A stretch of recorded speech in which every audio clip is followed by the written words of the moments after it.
चालू नाही का? हां. आज महिला सशक्तीकरण अभियान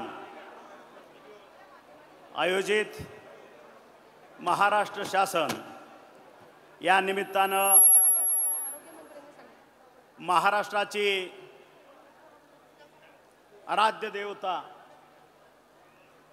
आई तुळजाभवानी, भारताचं आराध्य दैवत छत्रपती शिवाजी महाराज, भारताचे हिंदू हृदय सम्राट बाळासाहेबजी ठाकरे, आनंदजी दिघे साहेब व्यासपीठावर उपस्थित असलेले न भूतो न भविष्यती महाराष्ट्राचे लाडके मुख्यमंत्री एकनाथजी भाई शिंदे, तसंच आमचे मार्गदर्शक माझे सहकारी आमदार ज्ञानराजजी चौगुले, माझे मार्गदर्शक भाजपचे माजी सचिव सुजीत सिंगजी ठाकूर साहेब, सोलापूर जिल्हा संपर्क प्रमुख शिवाजीरावजी सावंत, धाराशिव जिल्हा प्रमुख दत्तांना साळुंके, अमोलजी शिंदे, मोहन पनोरे, नवनाथप्पा जगताप, संजय गाडवे, जाकीर सौदागर, बाळासाहेब क्षीरसागर, नितीन लांडगे, धनंजयजी सावंत, ज्योती वाघमारे, तसंच धाराशिव जिल्ह्याचे आणि सोलापूर जिल्ह्याचे शिवसेनेचे, भाजपचे, राष्ट्रवादी काँग्रेसचे विविध पदाधिकारी आणि समोर बसलेल्या माझ्या सर्व माता भगिनी, पत्रकार बंधूंनो, खरं तर हा सत्ता पालटानंतरचा हा उत्तराखंड सुरू झालेला आहे आणि ह्या उत्तराखंडमध्ये प्रत्येक विभागाचा किंवा प्रत्येक जिल्ह्याचा लेखाजोखा घेणं अपेक्षित आहे, अशी विनंती मी माननीय मुख्यमंत्र्यांना करतोय. आणि हे पाहता ज्यावेळेस 20 जून 2022ला मी सत्तांतर केलं, माननीय मुख्यमंत्री यांच्या अध्यक्षतेखाली, त्यांच्या नेतृत्वाखाली, त्याची विविध कारणं होती, ती परत त्या खोलात मी जात नाही. आणि तुम्ही बघितलं असेल 2019 ते 2022 पर्यंत महाराष्ट्रामध्ये शासन आहे की नाही अशी अवस्था होती आणि त्याला पुनर्जीवित करण्याचं, लोकांमध्ये नेण्याचं, शासन आपल्या दारी म्हणून, मुख्यमंत्री कार्यकर्ता म्हणून प्रत्येकाच्या उंबऱ्यापर्यंत पोहोचण्याचं धाडस कोणी केलं असेल तर महाराष्ट्राचे लाडके मुख्यमंत्री एकनाथजी भाई शिंदे. आणि म्हणून आज खऱ्या अर्थानं ज्यावेळेस माननीय मुख्यमंत्र्यांच्या नेतृत्वाखाली मला आरोग्यमंत्र्यांची शपथ दिली गेली, त्यावेळेस मी माझी स्पष्ट नाराजी माझ्या मुख्यमंत्र्यापुढे मांडली होती की भाऊ, मी इंजिनिअरिंगचा गोल्ड मेडलिस्ट आहे, इंजिनिअरिंगचा गोल्ड मेडलिस्ट आहे आणि मला मेडिकलचं तुम्ही आज आरोग्यमंत्री म्हणून देताय. त्यावेळेस भाऊनी मला एका शब्दात सांगितलं, तानाजीराव, ज्याच्यामध्ये सामाजिक काम करण्याची क्षमता आहे, जो समाजाभिमुख काम करतो, आणि हे खातं 1.5 वर्ष मी स्वतः चालवलेलं आहे. 2014 ते 2019 दरम्यान शेवटचे 1.5 वर्ष आरोग्य खातं आणि कुटुंब कल्याण हे आमचे लाडके मुख्यमंत्री एकनाथजी भाई शिंदे यांच्याकडे होतं.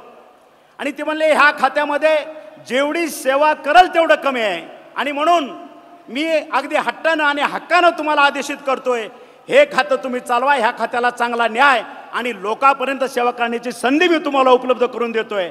आणि त्याच क्षणी माझ्याबद्दलचं असणारं प्रेम माझ्या लक्षात आलं, कारण माझ्या नेत्याला माझ्याबद्दल विश्वास होता की जनतेची सेवा कुणाच्या हातून होणार आहे तर ते प्राध्यापक डॉक्टर तानाजी सावंतच्या हस्ते होणार आहे. आणि म्हणून हे खातं मी आनंदाने स्वीकारलं आणि त्या दिवसापासून मी हा आरोग्याचा कारभार स्वीकारला. आणि तुम्ही बघितलं असेल गेल्या 24 महिन्यामध्ये जवळपास 39 निर्णय ह्या खात्यामध्ये घेतले, म्हणजे महिन्याला जवळपास 1.5 निर्णय ह्या खात्यामध्ये घेतला. न भूतो न भविष्यते असे विविध निर्णय आपण ह्या माध्यमातून घेतले. आज माननीय मुख्यमंत्र्यांच्या लक्षात आणून देऊ इच्छितो की खातं खात्याच्या पद्धतीने चालत असतं. वेगवेगळे दवाखाने, जवळपास 2-2.5 हजार दवाखाने आहेत. आमच्या विभागाकडे जवळपास 18 जिल्हा रुग्णालय आहेत, बाकीचे रुग्णालय आमच्या मेडिकल कॉलेजला दिलेले आहेत. पण हे सगळं असताना, खातं चालत असताना, एक भाऊनी जो विश्वास माझ्यावरती दाखवला होता की तानाजीराव तुमच्या हातनं जनसेवा होणार आहे, त्याच्यासाठी हे खातं देतोय. आणि त्या पहिल्या 8 दिवसामध्ये मी माझ्या खात्याचा पुढच्या 2-2.5 वर्षाचा रोड मॅप तयार केला. आणि भाऊ मला सांगायला आनंद होतो, पहिल्याच 15 दिवसामध्ये मी आपल्या मार्गदर्शनाखाली माता सुरक्षित घर सुरक्षित हे अभियान महाराष्ट्रामध्ये पहिल्यांदा लॉन्च केलं. देशामध्ये कुठेही अशा प्रकारचं अभियान लाभलं गेलेलं नाही. आणि त्या माध्यमातून जवळपास 4,39,00,000 माझ्या माता बहिणीचं परीक्षण, तपासण्या, त्यांच्यावरती उपचार, त्यांच्यावरती मोफत शस्त्रक्रिया ह्या पद्धतीने केल्या. त्याच्यानंतर मी दुसरं अभियान आपल्याच मार्गदर्शनाखाली भाऊ राबवलं, जागरूक पालक सुदृढ बालक. हे थोडं किचकट अभियान होतं, कारण ह्यामध्ये 0 ते 18 वर्षावरील सर्व मुलं मुली हे अभियान होतं. आणि त्याच्यामुळं मी माझ्या खात्याला मार्गदर्शन केलं की आपण 0 ते 6, 6 ते 11 आणि 11 ते 18 असे वयोगट करू. आणि प्रत्येक हायस्कूल असेल, कॉलेज असेल, गावागावातला असेल, माझ्या आशाताईच्या मार्फत आपण ह्या पद्धतीच्या एक अभियान राबवलं. आणि त्यामध्ये मला सांगायला आनंद होतो, 2,49,00,000 माझ्या मुलामुलींचं मी परीक्षण केलं, त्या ठिकाणी तपासण्या केल्या, त्यांच्यावरती मोफत उपचार केल्या. त्याच्यानंतर वात्सल्य योजना आणली. आणि तुम्हाला आणखी एक गोष्ट सांगायला मला आनंद होतोय की राज्यामध्ये माता मृत्यू दर आणि बाल मृत्यू दर 2019च्या अगोदर किती होता आणि आज 2024ला ह्याच्यामध्ये माझं खातं सक्षम झालं. आणि माननीय मुख्यमंत्र्याला मी सविनय सांगू इच्छितो, भाऊ, भारतात माता मृत्यू दरचं प्रमाण घटवण्यात देशामध्ये महाराष्ट्राचा 2रा नंबर आलेला आहे. महाराष्ट्राचा 2रा नंबर. ज्यावेळेस आपण त्याच्यानंतर बालमृत्यू दर ह्याचंही पूर्वी 2022च्या अगोदर बालमृत्यू दर हा 18,000 होता. तो आता आपल्या काळात आपलं खातं अतिशय सक्षमपणे राबवल्यामुळं तो बालमृत्यू दर 13,000वर आला आणि देशात आपला त्या ठिकाणी 3रा नंबर आलेला आहे. आणि त्याच्यामुळं मला वाटतं अशा विविध योजना तुम्ही बघितलं असेल, माननीय मुख्यमंत्री साहेबांच्या आदेशानं, त्यांच्या सूचनेनुसार ज्यावेळेस महात्मा फुले जन आरोग्य योजना ही 1.5 लाखाची होती, त्याच्यामध्ये उपचार होत नव्हते. आणि ते उपचार करण्यासाठी मला माननीय मुख्यमंत्र्यांनी आदेशित केलं की तानाजीराव, ही योजना 1.5 लाखामध्ये हॉस्पिटलमध्ये काहीच उपचार होत नाहीत. आपल्या रुग्णांना त्या ठिकाणी 1.5 लाख दिल्यानंतर सुद्धा खिशातले पैसे भरावे लागतात, शेतीवरती कर्ज काढावं लागतं, जनावरं वगैरे विकावं लागतात, धान्य धुन्य विकावं लागतं, बँकाकडे जावं लागतं. आणि म्हणून भाऊनी सुचवल्याप्रमाणे ही 1.5 लाखाची महात्मा फुले योजना ही 5 लाखाची आपण केली. आणि हे 5 लाख करत असताना त्यांनी आणखी एक मोलाची सूचना दिली की ज्यावेळेस आपल्याला एक कॅपिंग असायचं की या ठिकाणी पिवळं रेशन कार्ड, केसरी रेशन कार्ड, अशा पद्धतीचं कुठलंही कॅपिंग आता या महात्मा फुले जन आरोग्य योजनेमध्ये नाहीत. त्या ठिकाणी 12,65,70,152 जनतेला, महाराष्ट्रातल्या तमाम जनतेला ही योजना, प्रत्येक कुटुंबाला, महाराष्ट्रातली लोकसंख्या मी सांगितली, महाराष्ट्रात कुटुंब किती जन आरोग्यामध्ये बसतात ती आहे 2,85,00,000. ह्या कुटुंबांना ही जन आरोग्य योजना आपल्याला लागू केलेली आहे. त्याच्यामुळं मला वाटतं आता पंतप्रधानांची 5 लाखाची योजना आणि महाराष्ट्राची 5 लाखाची योजना, मला वाटतं कुठल्याही रुग्णाला महाराष्ट्रातल्या अशा पद्धतीचा खिशातला आपल्या चाट बसणार नाही किंवा आपल्या शेतीवरती कर्ज करायची वेळ येणार नाही, कारण संपूर्ण भार हा शासनानं उचललेला आहे. आणि त्याच्यानंतर मला 1-2-3 महिन्यांनी आमच्या मुख्यमंत्र्यांनी बोलवून घेतलं आणि सांगितलं की तानाजीराव, तुम्ही 2 अभियान राबवले, माता सुरक्षित घर सुरक्षित, सुदृढ बालक, जागरूक पालक सुदृढ बालक, तसं तरुणासाठी काहीतरी करा. त्यांनी आदेश दिला. त्याच्यानंतर मी पुन्हा 2-3 दिवस डोकं खाजवत बसलो, आता भाऊनी 3री जबाबदारी टाकली, ह्याच्यात काय करायचं. आणि त्याच्यानंतर मग 3रं अभियान आम्ही राबवलं की निरोगी आरोग्य तरुणाईचे वैभव महाराष्ट्राचे. आणि भाऊ मला सांगायला आनंद होतो, जवळपास 3.5 कोटी माझ्या तरुणांचा, 18 वर्षावरील सर्व तरुण, 3.5 कोटी तरुणांचा आपण आरोग्याच्या तपासण्या आपल्या शासनाच्या माध्यमातून मोफत केल्या आणि त्यांच्यावरती आपण मोफत उपचार केले. अशा असंख्य योजना आपण आपल्या खात्यामार्फत राबवलेला आहे. त्याच्यानंतर अतिशय महत्त्वाचं भूमिका धोरण आम्ही राबवलं. संपूर्ण महाराष्ट्रामध्ये जे काय आपले 2-2.5 हजार दवाखाने आहेत त्याच्या माध्यमातून तुम्ही बघितलं असेल, 15 ऑगस्ट 2023ला माननीय मुख्यमंत्री साहेबांच्या आदेशानं मी घोषणा केली, प्रत्येक दवाखान्यामध्ये महाराष्ट्रामध्ये मोफत उपचार चालू होतील आणि ती योजना 15 ऑगस्ट 2023 पासून लागू झाली। ह्याच्या अगोदर ज्या ठिकाणी 25-30 पेशंट ओपीडीला असायचे, आयपीडीला 10-20 पेशंट असायचे, त्याची संख्या जवळपास 4-5 झाली आणि आज त्याही पद्धतीनं आपल्या सगळ्या योजना अतिशय चांगल्या पद्धतीनं चालत आहेत। त्याच्या पुढचं तुम्ही सांगायचं मला, तुम्ही बघितलं असेल 2014 ते 19 मध्ये अ टू क ह्या गटांच्या भरती डिक्लेअर केल्या तात्कालीन सरकारच्या काळातलं मी सांगतोय, आणि त्यावेळेस इतका प्रचंड गदारोळ माजला गेला, इतका गोंधळ झाला केला, इतका मोठा भ्रष्टाचार त्या ठिकाणी झाला की माननीय हायकोर्ट यांनी ह्या सगळ्या भरत्या रद्द करून टाकल्या आणि परत त्या भरत्या रद्द केल्यानंतर 2022ला माननीय मुख्यमंत्र्याच्या अध्यक्षतेखाली जसं सरकार आमचं स्थापन झालं त्यावेळेस मला मुख्यमंत्र्यांनी आदेश केले की तानाजीराव, मागच्या वेळेस हे सगळे तरुण बेकार राहिले होते, जवळपास 11,000 करायच्या, जरा लक्ष देऊन त्या ठिकाणी करा। आणि त्या पद्धतीनं आम्ही TCSला ही परीक्षा घ्या लावली। मला सांगायला अभिमान वाटतो भाऊ, ज्या वेळेस आपण ह्या परीक्षा राबवल्या, ह्या परीक्षा घेत असताना कुठल्याही गावातल्या सेंटरवरती कॉपी सुद्धा होऊ दिली नाही। बाकीचा जरी भ्रष्टाचार आणि बाकीचा तरी विषयच नाही। आणि माझ्या 11,500 माझ्या मुलामुलींना महाराष्ट्रातल्या त्या ठिकाणी आरोग्य विभागामध्ये सेवा करण्याची संधी आपल्या माध्यमातून प्राप्त झाली। त्याच्यानंतर तुम्ही बघितलं असेल जवळपास 1,500 ते 2,000 MBBS झालेल्या डॉक्टरांची भरती होती।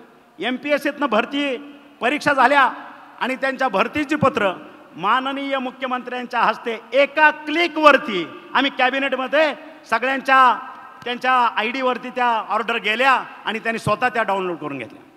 त्याच्यानंतर सर्व जनतेला, संपूर्ण महाराष्ट्राला नव्हे संपूर्ण भारताला माहीत आहे बदल्याचं राजकारण काय चालतं ते। हे काही नवीन नाही आहे। बदल्या असले की एजंट त्याचा सुळसुळाट होतो, भ्रष्टाचार वाढतो, आणि म्हणून मी माझ्या खात्याला माननीय मुख्यमंत्र्यांना सूचित केलं, साहेब आपल्याला ह्या बदल्या करायच्या। भाऊनी सांगितलं तानाजीराव, ह्या ठिकाणी गोरगरिबांना चाट लागता कामा नये, त्या पद्धतीनं तुम्ही तयारी करा।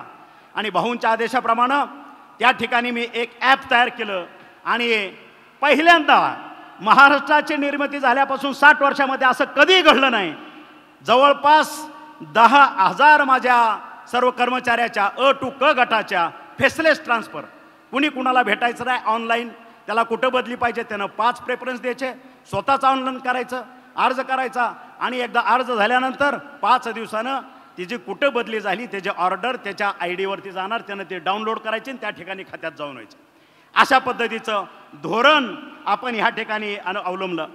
त्याच्यानंतर तुम्ही बघितलं असेल आशाताईचं मानधन गेल्या 15-20 वर्षापासून 500 आणि 1000 रुपयाच्या वडी त्यांना कोणी मानधन वाढवून दिलं नव्हतं। भाऊ, ज्या वेळेस तुमच्या समोर आशाताई आल्या आंदोलनाला, तुम्ही तुमच्यातर्फे मी गेलो, तुम्ही सांगितलं तानाजीराव कोरोनामध्ये स्वतःची कुटुंब बाजूला ठेवून आशाताईंनी इतकं प्रचंड काम केलेलं आहे, सर्वसामान्य लोकांना आज त्या ठिकाणी आधार देण्याचं काम केलेलं आहे, ह्यांच्या मानधनात घसघशीत वाढ करा। आणि साहेब मला माहीत आहे कॅबिनेटमध्ये ज्यावेळेस विषय आणला त्यावेळेस तुम्हाला काय कसरत करावी लागली होती त्याचा साक्षीदार मी आहे। आणि म्हणून कुठनाचीही बेडबेड न राखता माझ्या मुख्यमंत्र्यांनी माझ्या तमाम आशाताईंना जी गट प्रवर्तकाला 4-4, 5-5 हजाराची वाढ देऊन टाकली, जी वाढ गेल्या 30 ते 35 वर्षामध्ये 500-600 रुपयाच्या कधी वरती कोणी केलेली नव्हती। आणि म्हणून सर्वसामान्यातला मुख्यमंत्री कसा असतो, सर्वसामान्यांची दुःख कशी असतात हे समजणारा, बांधावरती जाणारा, गोरगरिबांच्या घरात अंतरुणावर पडलेला असला आजारी त्याच्या उशापायी त्याला बसणारा हा माझा नेता, मला वाटतं न भूतो न भविष्यती मागही अशा पद्धतीचा मुख्यमंत्री झालेला नाही आणि भविष्यातही अशा पद्धतीचा मुख्यमंत्री होणार नाही, हे मी स्वाभिमानानं अभिमानानं सांगतोय। त्याच्यानंतर NHM मधल्या 10 वर्ष ज्यांचा सामावून घ्यायचा प्रश्न पेंडिंग होता, तोही प्रश्न आम्ही या ठिकाणी मार्गी लावला। त्याच्यानंतरच अतिशय महत्त्वाचं, भाऊ आपल्या मार्गदर्शनाखाली पहिली वारी 2022ला तुम्ही आपण झाल्या आषाढीला आला आणि कुठलीही विश्रांती न घेता सांगितलं की तानाजीराव आपल्याला वारकऱ्यांच्यासाठी काहीतरी वेगळं करायचं आहे। अतिशय इतकं जवळपास महाराष्ट्रातल्या नव्हे भारतातल्या 2-4 राज्यातनं पंढरपूरला आपली वारी किंवा आपली भक्ती अर्पण करण्यासाठी त्या ठिकाणी वेगवेगळ्या भागातनं हजार किलोमीटरच्या पायी अंतर चालून त्या ठिकाणी वारकरी येतात. आणि मग भाऊंच्या मार्गदर्शनाखाली मला सांगितलं की नियोजन करा तानाजीराव, इथं मी काही कमी पडू देणार नाही. आणि आम्ही नियोजन केलं, त्याचं स्लोगन केलं, आरोग्याची वारी पंढरीच्या दारी. आणि त्या ठिकाणी भाऊ आपण आषाढीला याच्या अगोदर एक दिवस आपण गुप्त आला होता आषाढीच्या वारीला, 2 दिवस अगोदर फिरून गेला आणि सांगितलं की तानाजीराव वाळवंटामध्ये सुद्धा आपल्याला ICU उभा करावा लागेल. तातडीनं आम्ही रातोरात 24 तासाच्या आत त्या ठिकाणी वाळवंटाला जवळपास 10 हॉस्पिटल आणि 1 ICU उभा केलं.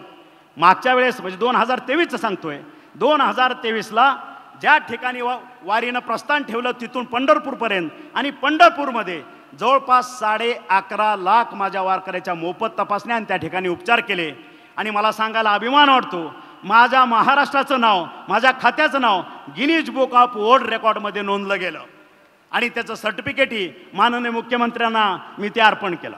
त्याच्यानंतर तुम्ही बघितलं असेल 2024ला सुद्धा परत साहेबांनी तेच आदेश दिले.